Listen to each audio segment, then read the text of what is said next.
Welcome back to my channel. তো এখন ঘড়িতে বাজে 12টা বাজতে 5 মিনিট বাকি।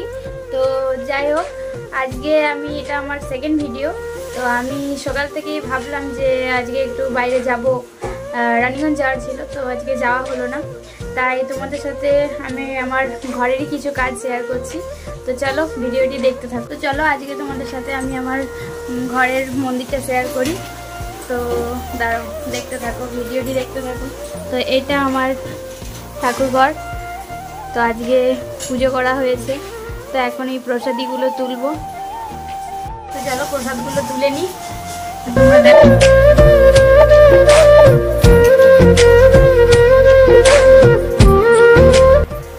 চলো দেখি আজ আমাদের বাড়িতে কি কি রান্না হচ্ছে, তোমাদের সাথে সেটা শেয়ার করি। দেখতে থাকো ভিডিওটি। দেখো আমার রান্নাঘরের অবস্থাটা একটু কিন্তু অ্যাভয়েড করবে। আজকে হচ্ছে আলু পোস্ত, তোমরা দেখতেই পাচ্ছ। আজকে হচ্ছে আলু পোস্ত, আর এটা হয়েছে আলুতে, এটা কিছু একটা বটে, বুঝতে পারছি না, কিছু একটা আলু আর পটলের তরকারি। আর হয়েছে কি, আর হয়েছে দেখে নাও, আর হয়েছে পেঁপে, লাল শাক, ভাত, ঝিঙে পোস্ত, এইসব। তো তোমরা তো দেখলে কি কি রান্না হয়েছে। বাইরে তো কোথাও যেতে পারছি না, কারণ প্রচুর বৃষ্টি। তোমরা তো দেখতে পেলে কত বৃষ্টি হচ্ছে।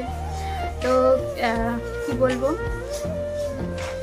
এরকম মেঘলা মেঘলা ওয়েদারে কি করব বুঝতে পারি না। তাই ভাবলাম যে তোমাদের সাথে একটা ভিডিও শেয়ার করি। তোমাদের ওইদিকে বৃষ্টি হচ্ছে কি না আমাকে কমেন্টে জানিও। তো বন্ধুরা, খাবার খাওয়ার পর আবার চলে এলাম তোমাদের সাথে কথা বলতে।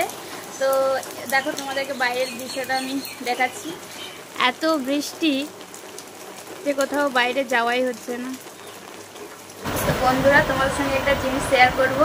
তো এত বৃষ্টির কারণে কেউ বাইরে যেতে পারছে না, তাই আমার দাদা কি করেছে তোমরা শুধু দেখতে থাকো live. A few moments later. দেখো গাইস, আমাদের বাড়িতে মিনি থিয়েটার হয়েছে একটা। তো কি বলবো, বৃষ্টির জন্য কোথাও যাওয়াই হচ্ছে না। তো বন্ধুরা, সারাদিন কি করলাম তোমাদের সাথে শেয়ার করলাম। যদি ভিডিওটি ভালো লেগে থাকে তাহলে একটা লাইক করে দিও। ততক্ষণের জন্য টাটা, ভালো থাকো, সুস্থ থাকো।